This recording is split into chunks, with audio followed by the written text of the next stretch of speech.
Hey folks, welcome back to Noclip. Danny here, your host. 2020, it's almost done. It's almost wrapped. All the games are coming out. We're looking at Game of the Year nominees already, but hold your horses, because one of my favorite games from last year, if you follow my my Giant Bomb list every year, my favorite game, my favorite mobile game, and one of my top favorite games is coming out, or already has come out actually, on Nintendo Switch. So we're going to talk about that and the studio that released it, one of my favorite ones, one of Canada's brightest gems, Capybara Games, and I'm delighted to be joined by Dan Vader from Capy to talk about all of that. Dan, how you doing? I'm doing great. Yeah, thanks for asking. You know, it's 2020. I'm doing about as good as you could expect, but no, things are good. No, can't complain. Do you think in 2021 we'll stop having to qualify it? Because that's kind of the way it goes, I think right? we'll just constantly say, you know, it's 2021. We'll just roll over. The number will roll over, basically. It's beautiful. No one can be just okay these days. There's always a big asterisk over it. Big asterisk. Yeah. So I'm excited to talk to you not only about the Grindstone coming to Switch, or I was about to say the port of Grindstone, but I'm not sure if that's necessarily what you call it either. Is it a port? Is it just a? Are we done with ports? Is the word port gone now? Is it just it's coming out on Switch? I feel like ports is sort of like a dirty word or something. Like it's not very sexy, is it? Ports. It certainly didn't feel like we ported it over. It felt like we sort of tore it down and sort of thought about how it needed to work on a console versus a phone. So it certainly was not just like press the port button and then wait for it to load. There was a lot of design chats that are still going on, and because the game is sort of a live thing a little bit, those conversations persist. So it's the console debut of Grindstone. How about that? There you go. Yeah, that sounds a little bit sexier. We'll talk about the design of that in a second, because there's the perspective of the screen swap and everything. There's a lot going on that's I'm sure had to be talked about and figured out for the Switch version. But let's go back a little bit, because there's loads of Capy like history that I'd love to talk to you about, and we've never had an opportunity to talk before, so I think there's loads I'd love to jump into. What's interesting about for people who don't maybe need a little bit of a refresher course, obviously you guys are known for Superbrothers Sword and Sworcery was a big one that popped on radar. Super Time Force, Below more recently, which came out on PS4. Was it this year the PS4 version came out? I think it was 2019, just at the tail end, but it's all a blur now. Okay. Yeah, and a PC, of course. And then the thing that I'd forgotten, of course, was that you guys sort of had your first hit, I guess, with Critter Crunch, which was one of the first sort of super popular iOS games back in, the days where... I was about to say the days where people were weird about mobile games, but maybe that never ended. I don't know. You can tell us about that. When did you join the crew? Because when I looked back at before Critter Crunch, there's actually a decent amount of time where somebody was working on mobile games, a lot of licensed stuff. Were you involved then, or when did you join Capy, or were you part of the crew who founded it? Yeah, no, I joined in 2007, and it was a couple, like maybe 2 years after they'd really gotten rolling. And so I joined right in the thick of that, mobile game, and we're talking pre-smartphone mobile. We're saying like dumb phones. So I joined right then when it's like every 6 months you're doing a quickie license game for publisher X, and it was a pretty crazy treadmill, but it was actually a great. I look back on it fondly because it was a great learning experience. I had no experience in games before that other than just playing them, and then suddenly it's like, okay, you're making Scarface, and then next you're making American Idol, and then next you're making Mercenaries, whatever that is, and you're just like, you never got to catch your breath, and it's like, okay, a new design, and you weren't just designing. This is the crazy thing that people probably don't realize about this time before the iPhone, when you just made one game for theoretically one device, is when you made a mobile game back then, you made 3, 4, 5 versions of it. You made a version for the high end, the best phone, whatever that was at the time. Then you made a mid-range version, which was the same game with like a bunch of features cut out, the art res down. And then you made a low-end version, or a couple, that was like the game you're making, except like it's basically Pong. Like it's like pixels that you can barely resemble the art, the characters. if you had like in we made a game called, I think it was like Mercenaries. I can't remember the subtitle. It was based on that franchise on Xbox, Mercenaries. Right.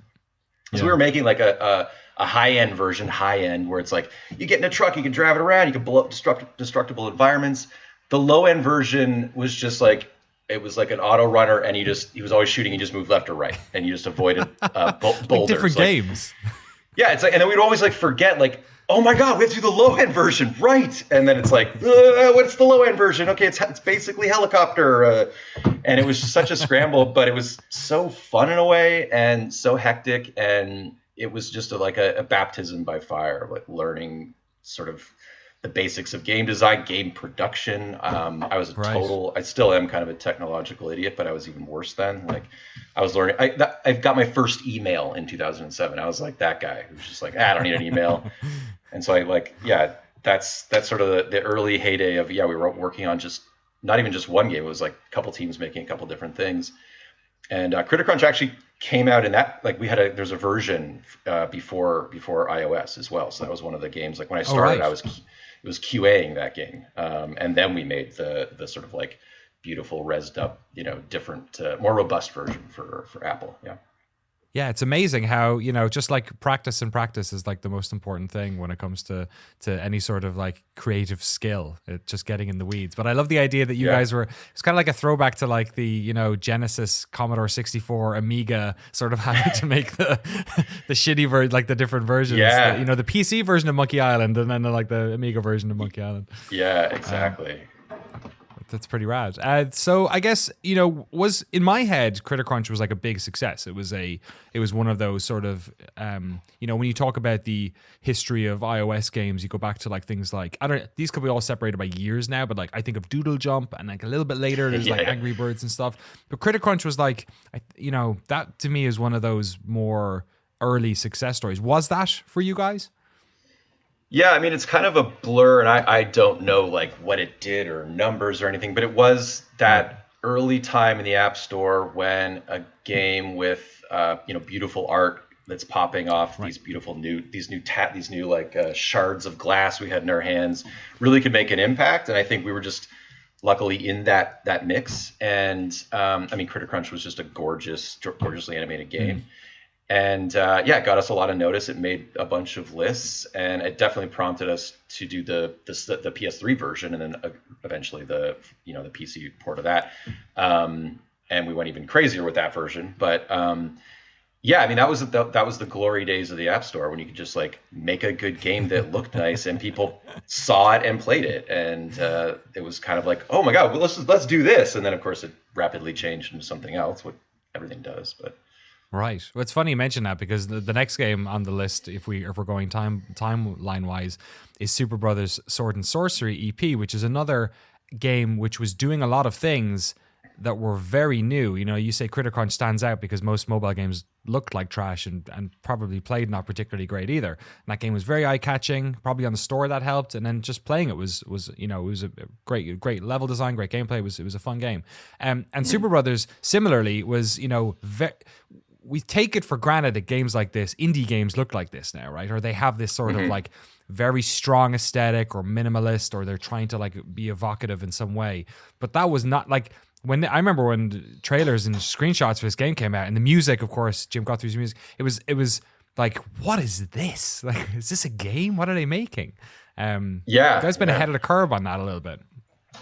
Yeah, it felt. I mean, that's a sort of touchstone game for us, and I think it's a game that's sort of tied to the App Store's history a little bit. Like, I think it's one of those games, a handful of games that, when you think about the emergence of the App Store and how it relates to indie gaming, you think of that game, you think of a few others as being just sort of like shaping people's perception of what mobile gaming could be, because it was so adventurous, it was so odd, very idiosyncratic.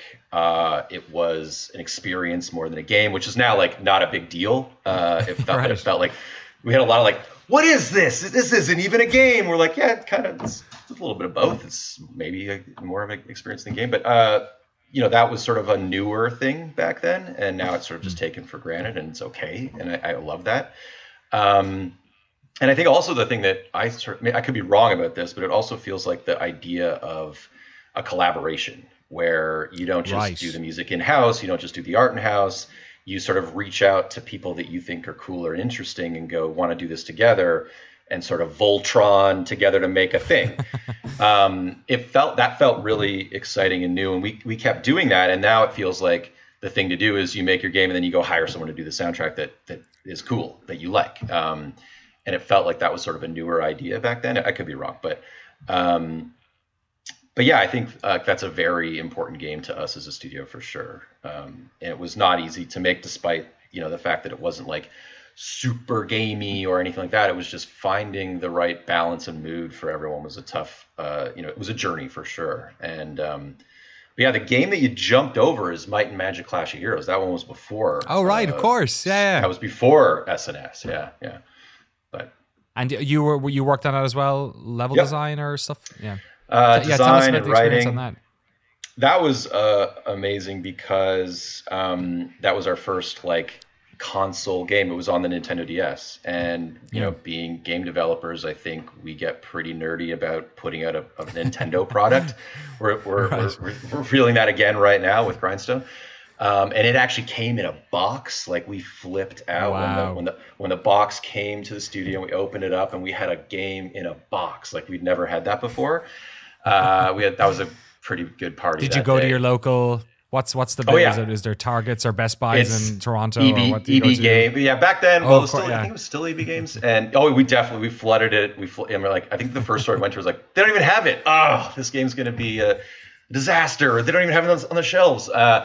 But then, we got shipped a whole box, and we all have one. And people still have it wrapped in the cellophane and stuff. And so that was we're all grown up now. We're in a box. This is amazing. But yeah, that was a fantastic project to work on, and it was a great collaboration with Ubisoft. And we still, it's like a pet game. We still love the game. We still play online battles when we have the time. And yeah, it's a real gem to us. And a lot of people have.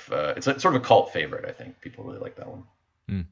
Give us an idea of the structure and size of Capy, right? Because like you said, I get the sense from the studio that there is a lot of collaboration, and you guys are in a pretty creative hub in Toronto as well. But in terms of full time folks who are there, is it a lot of the same people who were there? Nathan left a couple of years ago, but is it a lot of the folks who've been around for a long time? And how big are you guys?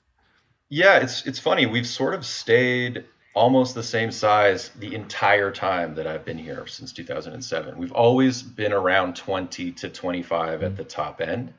And a few people have come and gone, and new people have come in, but we're always generally that size. That just seems to be what we're comfortable with. And that's a great size for splitting in 2 or 3 to do a couple of different things at once. Right. And yeah, a lot of I don't know if this is standard in the industry, but a lot of us have been at Capy for that whole time, for 12, 13, 14 years, which feels really cool. We've all worked together that long. We're all sort of 10-year veterans at least. But recently we've had a bunch of new people come in, and that's been fantastic. And it's you sort of think of the studio one way as being these set of faces that you're always used to for this long, and then you get new people, and it's just the studio changes to include them. And we're overjoyed with who we have. It's been really fun working with these new people, and it's the new Capy with these people. So, but yeah, we've always been around that, hovering on that 20 to 25 people. Well, it's interesting having those new, perspectives, I'm sure. But even when you go back and have a look at some, if you look at the Rolodex of games you guys have made, it's not Critter Crunch to Sword and Sworcery are kind of a bit chalk and cheese. You know what I mean? It's a bit of a shift there from a sort of a tappy, colorful, animalistic, beautifully designed faces to this very minimalistic atmospheric experience. And then, Super Time Force is a kind of, I don't know, you guys never seem to you didn't rest on a specific look or anything. Yeah, I think we tend to just wade into a new genre or style each game, and I think the great thing about that is we're never bored. It keeps you on your toes, but it kind of leads to that. I think certainly for designers, you have that sort of imposter syndrome that never goes away, right. And certainly when you're working in a brand new genre every time that you've never done before, you don't ever get to feel like an expert. Despite all my gray hair and being with the studio for so long. It's like, oh, I've never made a beat 'em up before. I guess I better get to school myself. And Right. but that's the fun part, though, I think. So yeah, there's a bit of a trade-off there, a balance. Yeah, it's not like you're a musical artist and you can stay in the same genre for the rest of your life. Or I guess a lot of like independent developers tend to sort of stay close to home, maybe, which you can understand as well. Yeah. What is it about then Super Time Force? Where does that sort of lie within the you say the different games have different feelings within the studio. How do you guys feel about Super Time Force? We unabashedly love it. I think that game really is the most Capy game in some ways. The most really purest expression of our studio sensibility, meaning there's tons of poop and vomit and stupid jokes and way too much effort put into sight gags that just make us laugh. Stuff like that, maybe we didn't need to be up in the middle of the night putting in those sight gags, but it meant so much to us. And I think it's also a reaction, that game. I think it's because we had done a lot of contract work where as much as you can bring your design to the table, you're working within a parameter. You have to deliver the thing that the people want. And so I think this was the first time we were self-publishing at that time when we started it. And there was no publisher, there was no producer. We were it. And so we could kind of do whatever we wanted. And we were also at the same time, working with Sword and Sworcery, which was such a controlled, mannered sort of experience. And then over the other side of the studio, we could just like explode everything and throw pixels at the screen and have a lot of fun. And yeah, it was not an easy game to make. There were some pretty rough spots, some pretty tough times. PAX East comes to mind when we've been working on the game, and we used to do this thing where we're like, let's just promote it, 2 years before we're going to release it. Start building the hype train. And then it's like, oh, great, we're going to PAX. And we I was learning how to make a platformer and learning how to, just learning everything basically and working in isolation. And then, I showed the PAX demo about 4 days before we were flying to the rest of the team and the founders. And we were all like, oh, fuck, this is nothing. Like, this is absolute trash nothing. And so we had like a crazy, stay up all night session of notes. Like, what can we do? We went nuts and worked on a new demo, almost from scratch in 3 days that invented new mechanics. The whole timeout thing, that came from those 3 days. Before that, that didn't exist in the game. You just died. Whenever that happened, inevitably, it just rewound. You had no control over it. We had been hovering around that idea, but didn't have the courage to pull the trigger on it. It's like, well, we got to do something. That we're going to be in Boston in 3 days. Let's do this, or wherever. Maybe it was Seattle. I don't remember. And it was like, so we tried that. We put in bosses, all this stuff that just didn't exist in the game. We just threw everything at the wall. We were Ken, the lead programmer, was coding in the hotel room at 5 a.m. before we were showing it that morning. And then it was, and we loved it, and it turned out great. People loved it. And I remember we went to some bar and had 100 oysters to celebrate after. But that probably shaved off a couple of months of our lives at the end there. I think that amount of stress. But so it wasn't an easy process, as fun as the game sort of looks and feels. It was it was hard to wrestle that time travel shit. Right.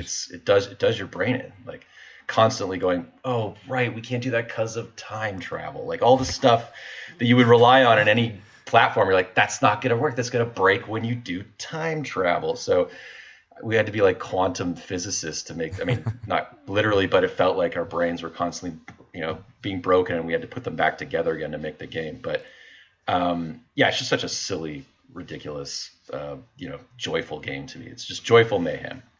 It's funny you talk about the different styles of production and how they affect, I guess, the amount of creative freedom or the amount of time or the amount of investment, or you said you've a crew of about 20 folks, multiple projects running. How much is split up between the sort of in-house dream project and then doing more collaborations or doing more licensed games, or having I'm sure was there a deal with Apple for this Superbrothers Sword and Sworcery stuff? I know obviously Grindstone was part of Apple Arcade, so there's probably something there, but how much of your work is involved with these sort of more safe bets and then more creative stuff that you're publishing yourself?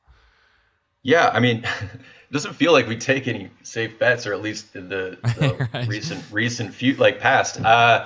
The publisher stuff, the license stuff, that was sort of like Capy 1.0. That was us as a bunch of amateurs trying to figure out how to get into this industry, and that was the sort of clearest path, was like convince these companies who don't want to spend a lot of money on something but just need a product tie-in to just trust us to make it, and then just build a resume that way. Like, we made that game.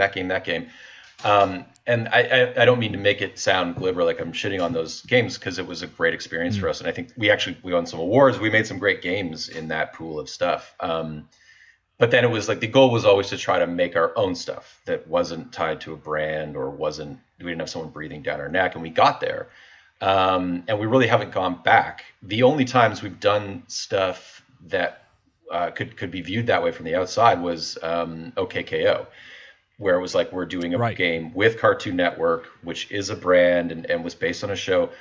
But that wasn't in any way a safe bet. We certainly didn't make a safe game. It was just because we loved the creators of that show, and we loved the Cartoon Network roster. It really influenced our work already. And they came to us and said, we're big fans. We're like, what? We're big fans of you. We got on board because of that. We got on board because it was like, that's a cool collaboration. And also for us, we're big, like a lot of us are film school rejects and stuff. They were building that show and led us into the process to build the game simultaneously. So we got to be in on in the making of a show, which is like, for us, we nerded out on. So we're getting scripts sent to us before they're being boarded. We're getting like studio notes to our email. It was like, do they know we're looking at all this stuff? Do they remember that we're on the reply all here? And it was so fun to just be in that process. So we did it for fun, basically. And I'm really proud of that game. Like, it's a really crazy game.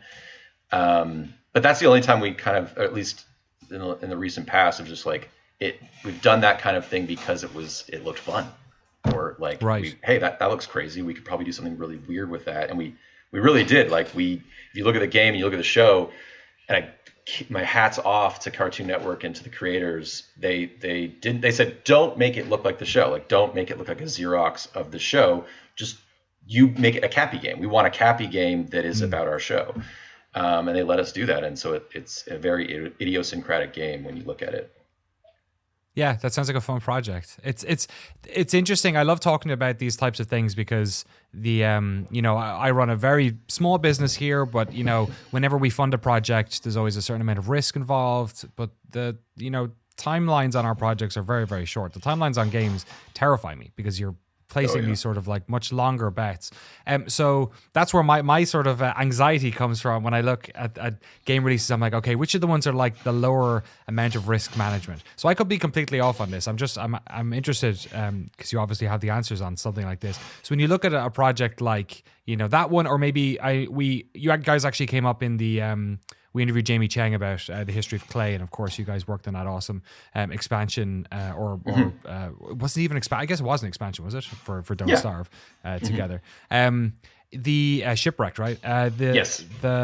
Are those projects, like, from a financial, obviously creatively you can be very dangerous, and you guys always are, but are these things a little bit less stressful, or are they just as stressful? Like, are you, in those situations, protected financially in any way, using someone else's IP because it's their game, or because it's their cartoon show or anything? Or are you just as exposed on the business side because of the amount of time and work that you're putting into it? It's I'm not usually in the rooms making the deals and seeing the numbers. So I'm always just involved in the creative process. And for me, the creative process is never not risky. You always feel like your ass is hanging out, and that people are gonna blame you for this crappy mechanic they don't like. Or so I just never feel, even if it's, oh cool, we get to be under the umbrella of something already successful like Don't Starve, or we're gonna go into a brand like a Cartoon Network game, we're gonna make it for kids, and so then the majority of gamers won't even see it or play it. Quite the opposite, especially with Don't Starve. Like, that one was very scary because Don't Starve has a gigantic, very committed player base. And so we were very worried about them just completely going, what did you do to our favorite thing? Like, how dare you? So there's always that offsetting the financial stability it provides is like, well, what if they hate us and everyone hates our thing and if we ruined this thing that people love? Like, there's always that creative risk that balances it out. But we did that one again. Just because Clay asked us, and we're like, oh, we love you guys. We're sort of studio friends with them, and It was a chance to take. Yeah, I mean, Clay's gonna pay us to make something cool. And so that takes the pressure off us figuring out what our next thing is. It's like, well, that's our next thing. Let's figure it out. And so those are the kinds of like reasons to do things, is like, it seems like a challenge, or it seems fun, or someone's going to give us enough leash to just do our kind of thing and see if that pans out. Knock on wood, luckily we're not doing things just to keep the lights on, which is great. Right. And it's probably like a mixture of a lot of those things. Like, this is somebody who we like working with, and this project is different to what we've maybe worked on, and all those types of things. It's interesting. I was just sort of interested because looking at like I said earlier, the types of games you guys have made, be them your own sort of in-house ones or these collaborations, they always seem to be really interesting. And then a game that I loved and seemed to have another sort of like long release window, because you guys came out on PC and then also, like you said, tail end of next year maybe came out on PS4. Another very artful game like Superbrothers was of course Below.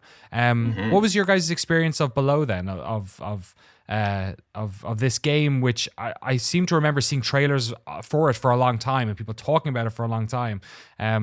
How did it do when it came out, and what was the reception to it? Because I'm not sure if it was really big on PC or was it bigger on PlayStation, or where people were playing it.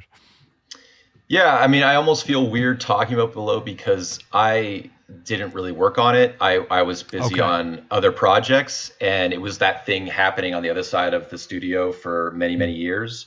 And so like almost talking about it when I didn't go, I was in the trenches of Below. Like at the tail end, I was helping out to get it to release. But I almost like don't want to speak for this. Like, there's some great stories there from the people that were in the trenches of that game, because it took a long time to make. There was a lot of design and technical hurdles to jump over.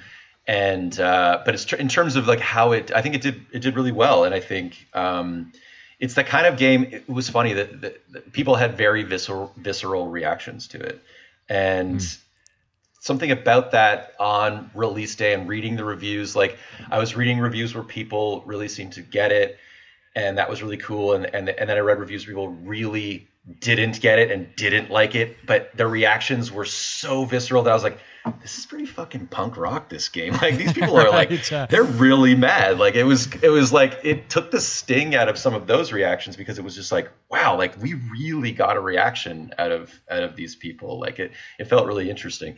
It's a gorgeous game, and I think getting that mood and that atmosphere, which is a mixture of what you see, obviously the gorgeous art, what you hear, Jim Guthrie's incredible score, but then there's all the tech underneath that is pushing it all. That, I mean, the joke was like, it's just this tiny world. I think the joke was, the meme in our office was, it's a game for ants. Someone said that, but people have no idea how hard that thing pushes the specs on consoles, and like, it is a very robust game that's underneath there, that's pushing that world that we're trying to create, that little tiny sort of like looking into a microscope and seeing this whole universe there. Like, that took a lot of time to perfect. And then in that interim, like when we were going through the process of making that game, I mean, there wasn't a lot of roguelikes. That was sort of like a forgotten genre that then, of course, like kicked up into full steam, and there's a billion of them now. So it was just like, we took our time making the game that we wanted to make. But yeah, if you ever want to get a Below post-mortem, there's some grizzled soldiers you should talk to on that game to hear their experiences, because it was an arduous process for sure.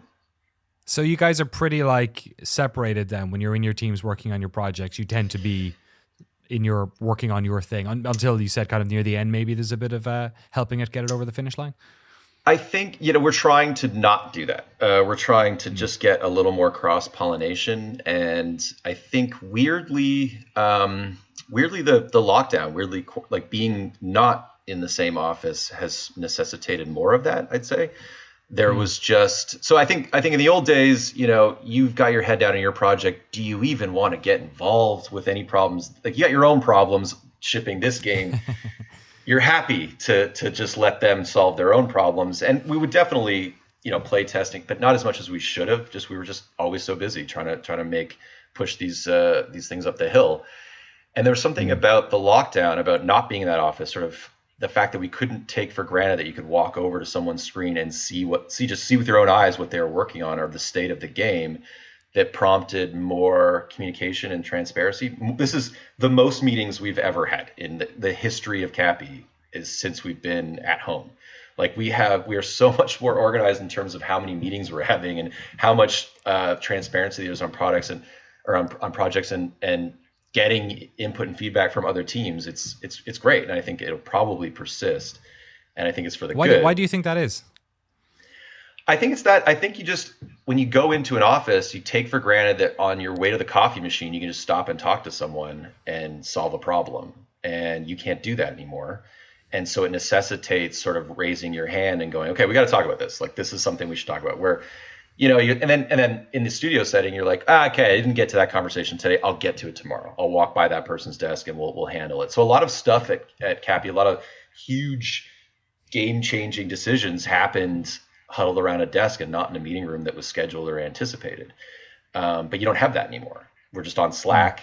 And so to sort of get that sort of convivial team building, everyone pushing in the same direction, you've got to sort of make it happen, because you got to take that chatter in a Slack channel and go, okay, you know what, this is getting out of hand. We're getting in the weeds. Let's put a meeting on the calendar and like really attack it. And so, yeah, it's kind of surprising. Like you'd think it'd be the opposite, that we would be sort of, I don't know, more at odds with this situation. But I think we're lucky in this industry for sure. Like, we're lucky in general that we are safe and working from home and able to work from home.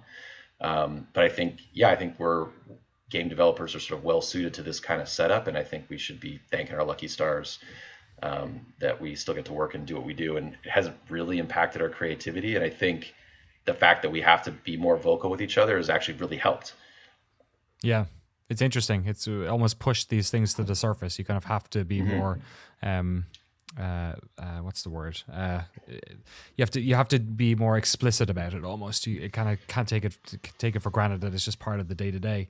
Let's talk about what we're talking about today then, which is Grindstone coming to Nintendo Switch. It is already, as of the time of recording, it has not. You're probably very busy. You're probably wondering, when will this call end so I can fix all the problems? But by the time you're listening to this, folks, or watching it, it'll be available on your Nintendo Switch.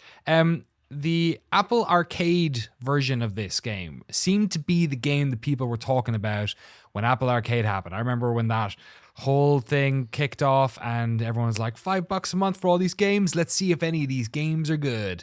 And I played Grindstone and I was like, great. All right, there's a couple of goodies in here. Grindstone was for sure one of them. What was the process like for making that game? Was it always a game that was going to launch as part of that service? Was it like something you were making for that, or was it something that they kind of scooped up? Yeah, well, that's another long twisting story of how that came to be. Grindstone is, I think now it's like a decade old in terms of when we first conceived of it. You're kidding. Yeah. Oh my God. I mean, I don't want to in any way say that we worked on Grindstone for 10 years. We did not.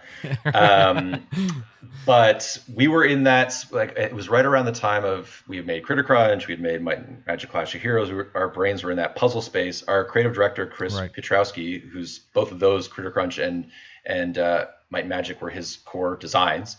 He was just in that space and he was like, I got this idea where it's, he's playing a lot of those kinds of Bejeweled Puzzle Quest games.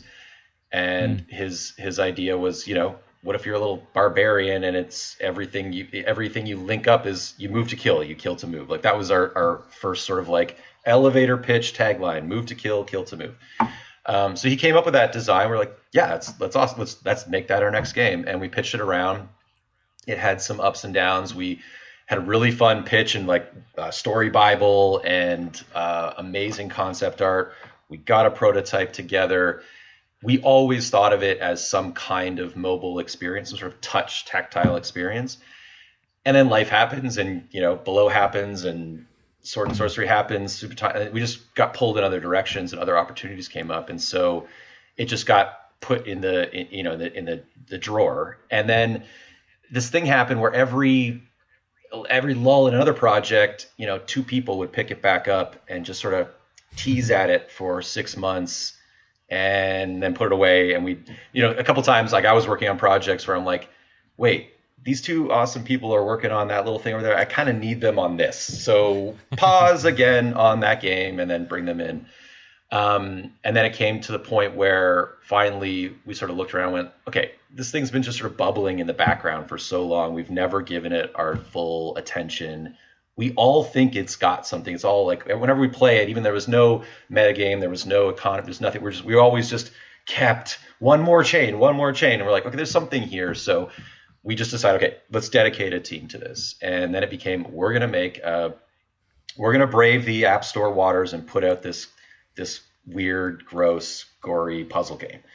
And so then we worked on that in earnest with a full team for, I don't know, about a year or something. And then we were very much, the entire time, we were like, well, I think we got to go free to play. Like, how else do you do it now? Like, yes, we can make it a premium game, but that's its own set of challenges and gambles of getting eyeballs on it.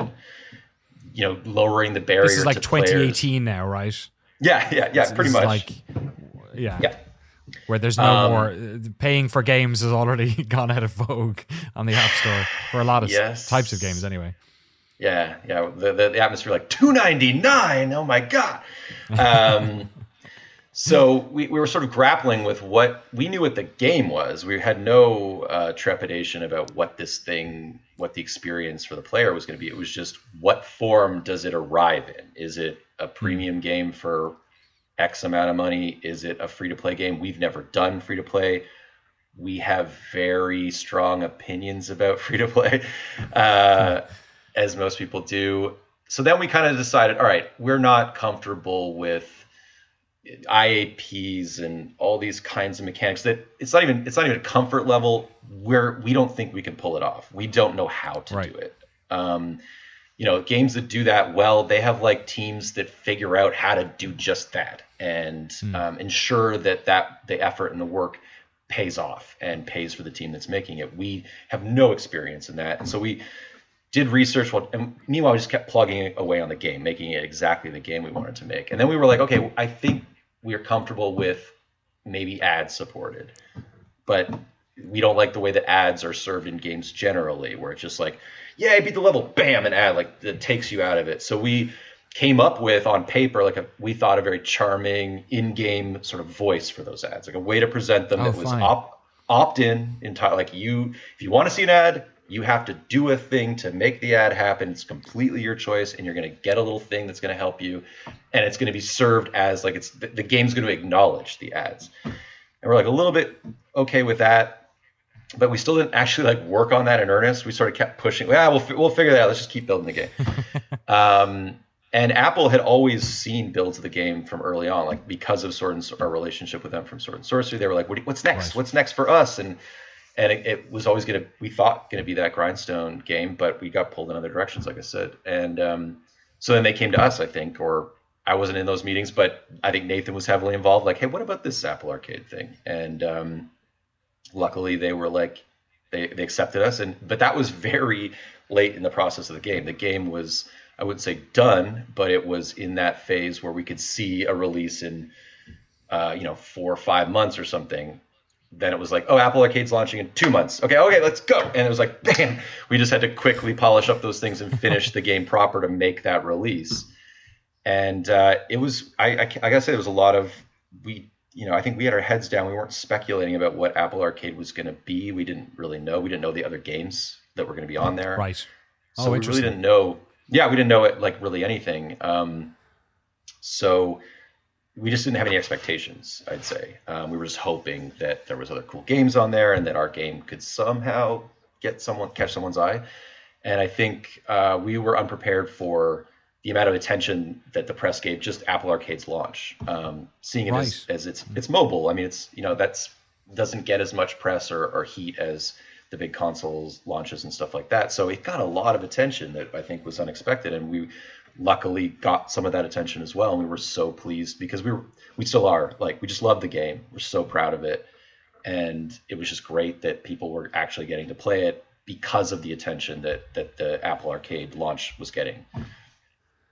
It's funny because to me, I wonder if there's a bit of a chicken and an egg thing. I still literally have the folder on my phone here where I download all of the Apple Arcade games. There's a bunch that, like, I think Cricket Through Time, What the Golf came out around that time, Big Time Sports. Good. Yeah, I'm not sure. No, Sayonara Warhouse was later. But, like, it's funny because it feels like a bit of a chicken and egg thing where I feel like almost like you guys and a couple of those other devs that a lot of journalists were familiar with, you in a way legitimized, I think, the Apple Arcade thing, which had them write about it, and then had it, maybe that ended up more people picking up Apple Arcade or experiencing the game. So I guess my next question then is, it seems clear that you guys were making a game for mobile, for iOS or for touchscreens at least. Critter Crunch made that jump. Was it always sort of on the cards when you're making a game like this? You think, okay, if it gets an audience, if it looks like it's doing well, then we can talk about doing a console version. But it's kind of like a let's see how it ends up. Yeah, I mean, I think it's, in this day and age, you've got to get your game out to as many things as possible to get as many eyeballs as possible. I think it's not even just that. It's an expectation from the audience. It's like, right, when is it on the thing that I have? We get, that's like 90% of our tweets. We like tweet out Happy Thanksgiving. When is something coming to my thing? I want Critter Crunch on the Top Wave Zodiac. And it's like, I wish we could be on everything. We just don't have control over it. So anyway, but yeah, no, I think we can't think that far ahead just because we're always just like head down, making the thing as best we can and trying to deliver the best experience we can. But I think in the back of your head, you're like, and I think it makes certain games, it makes less sense than others. But I think, this one was just like, let's just get this one done in time to make this launch and then see what Apple Arcade even is.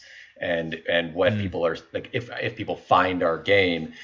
But then in the back of your head, you're like, yeah, this could be on Switch, right? I think this could be on Switch. And so, we're definitely thinking about that, but it seems like it's just this hazy thing in the future. You just got to make the thing right in front of you first.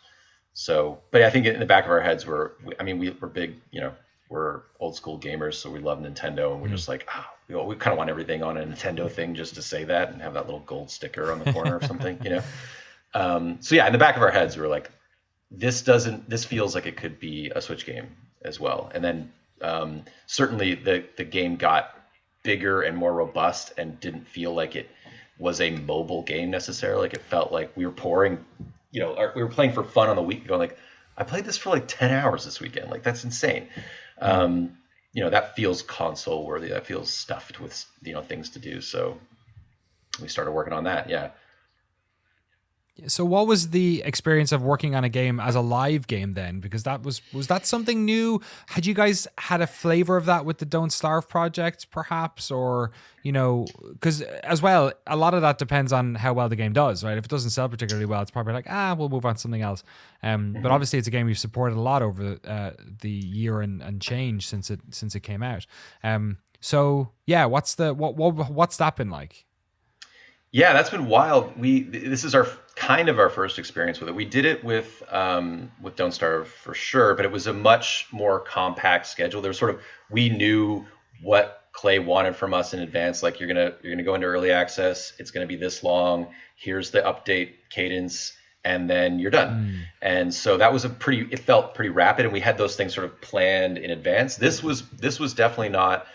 We knew we were going to do some sort of updates to try to keep attention on the game and just to build out the experience and add things that we simply just didn't have time in time for the launch.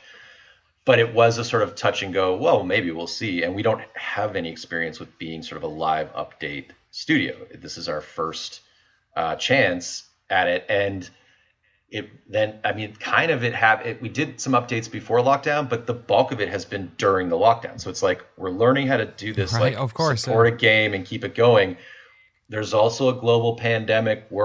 Everything's weird and we're at home. And so it was definitely a strange process. And we're still learning how to do it for sure. I think we've got a ways to go, but we're excited by it. It's a different kind of design. And it's something, it's exciting to know that your game doesn't have to stop. So many games we've made that we love, like Super Time Force, we all felt when that was done, like we definitely needed a break, but we could have easily all jumped right back in there and just stayed in that world. Right. But we just went on with other things. It's kind of amazing. Bring it out on Switch then. You can, there you go. There's your excuse to go back. There's your exclusive. But yeah, with this game, it's like we all love it. We all still play it relentlessly. It's got its hooks in us, and we don't have to turn our backs on it, or we sometimes turn our backs on the game just because we're like, whew, it's finally done. Okay, what's next? It's not necessarily even based on how it did. It's just sort of like we're sort of ready for something else. But it's pretty great to still be talking about Grindstone every day and thinking up crazy ideas and adding to this game and building it out into this big experience that we all knew it could be from 10 years ago when it was a pitch deck. Right. So we feel pretty lucky to be doing that. Yeah. So if I'm, coming to this, let's say I'm, somebody who played Grindstone when it first came out on Apple Arcade, maybe I've jumped in a couple of times. What's the Switch version going to feel like? What are the changes that have been made, like fundamentals, like, just in terms of how it controls or how it looks, to content-wise, like in what way is it different, or where are the similarities with the iOS version? Yeah. So the biggest concern for us was, okay, you're playing it like this. You're playing it vertically in portrait mode. You're swiping around with your finger. It's very fluid. It's almost like you don't have to think about it. But the Switch is like this. It's horizontal. It's a movie screen. And, I know the Switch is touch, but I can't say that I use much touch in the Switch. I'm usually, on those Joy-Cons. So now we're going to translate this very fluid experience to sticks. So we didn't treat that lightly. Like I said, we didn't hit the port button, just go, oh, cool, it's done. How's it feel? We had to think about, and we were like, okay, what if you turn the Switch vertically and we do that whole we force people to, like, okay, let's not do that. What if we completely remake every single level and we change the geometry to be okay, let's not do that. Right. So we did a bunch of tests, we did a bunch of concepts, and we got comfortable with a certain scale and presentation of each dungeon level. We honed in on that, and that started to feel good. And then it became about, okay, how does this feel with controls? Because it actually is quite a different experience. And at the start, it was like it was alien to all of us to play the game that way, to be using the stick. And that gave us pause for sure. And so then we dug into that, and we did a lot of balancing and tweaking and taking each other's temperature on how the sticks are feeling. And now it's like it's weird to go back and play it with my finger. And I'm used to the amount of control I have with the sticks and the other controls, where I can actually press buttons to call up like the whole danger overlay and see all the danger squares that I should avoid in a level. Yeah. Like, there's a lot of stuff about it that makes the experience, there's more explicit information there for the player. And so now it's feeling fantastic, and it's weird. It feels like I play it like it. To me, it goes from this sort of, I don't want to even say time waster, as if that sort of is an insult. I kind of love those kinds of experiences, but it's like, if these dungeons suddenly feel like, oh, this is like I'm crawling through dungeons. This feels like a console game to me. Like, there's something about controls that just change the experience, nudge it ever so slightly into this other realm. And yeah, I'm hooked again. Like I don't have to test it anymore. We're submitted, and I'm still playing it, and I'm climbing up the mountain, and I'm hoarding gold, and yeah, I'm loving it. So we're really happy with it. I imagine there's quite a lot of like finessing when it comes to the controls, in terms of like, are we holding a button, or like, especially the way you because it's not just collecting, it's also the angles at which there's lots of diagonals happening as well, which is probably tricky on the analog stick. that was a huge point of contention, was the diagonals, right? Like it's a no-brainer in with your finger, you're just sort of tracing around. But many of us were playing and going like, I'm sorry, I'm hitting a diagonal and he's going straight. There's something wrong here. So then we decided, okay, what if we add like a real-time dynamic sort of pathfinder that's showing you the direction you are pressing in real time.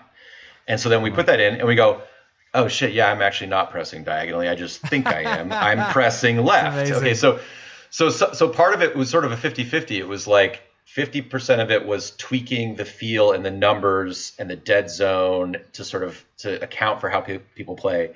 And 50% was giving them immediate feedback, showing them they're doing it wrong. That's amazing. So it's like now I'm playing and I'm now making more deliberate moves because I know I'm sort of lazily just going like, yeah, that's diagonal right. And it's like, well, that's actually not. That's fully just to the left.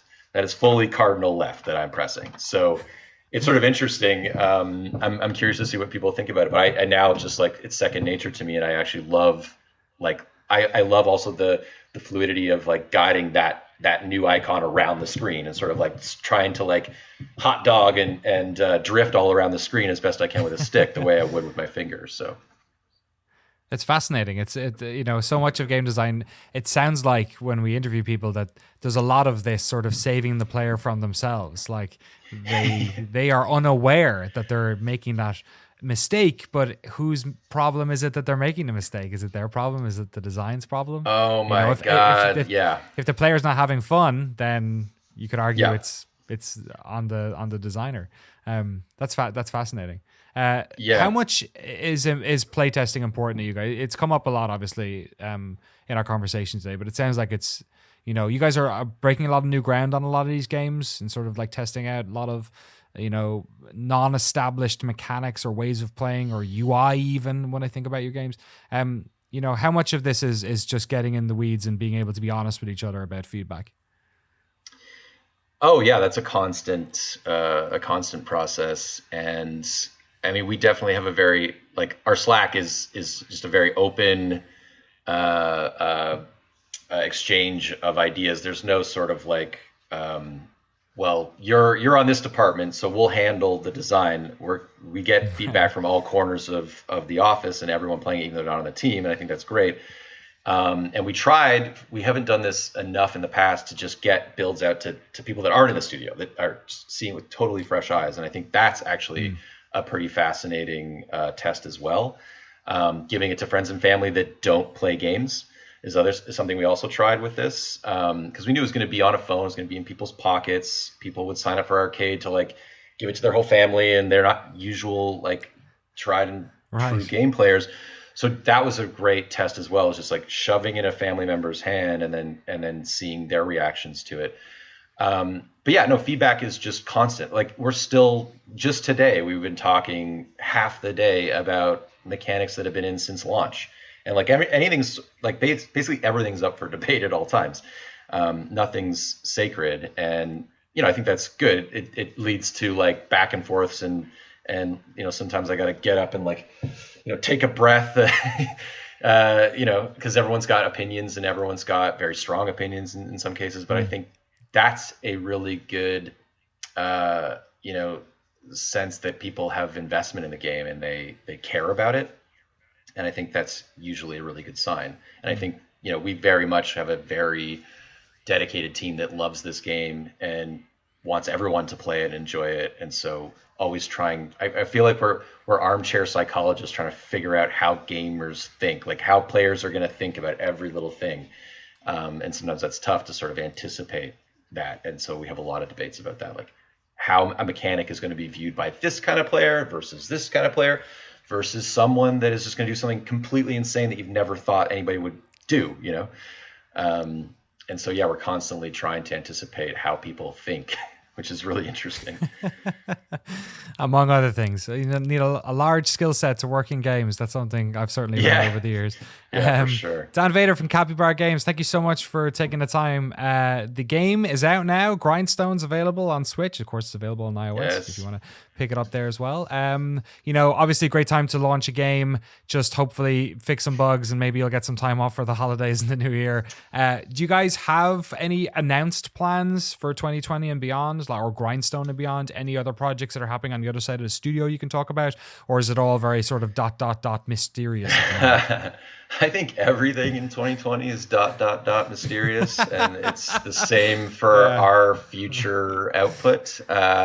No, we're working on some stuff. We're sort of like we're doing that thing where we're experimenting in the lab, and we're also just we have big plans for Grindstone ahead, both for the Apple Arcade version and the Switch version. And it's great to know. It's great to roll into another year, especially a year like this, knowing that you're working on something you love. I think it's helped all of us, instead of being in this position where you're prototyping something and you have the existential dread of what this can become, with the existential dread that surrounds the entire planet. So yeah, we're going to be just tucked into our cozy little Grindstone sleeping bag and continuing to work on that. Beautiful. Well, it looks like it's snowing out there, so I'm glad you're keeping warm. Dan, thanks for your time. Really appreciate it. Thanks so much for your interest, and it was really fun. Of course, we'll get you back in 2021 or beyond to talk about whatever's coming next. And thank you all for listening or watching the podcast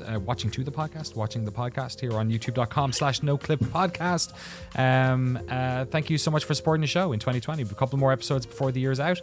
Patreon.com/noclip if you want to support our work. And otherwise, we'll see you next time. Take care.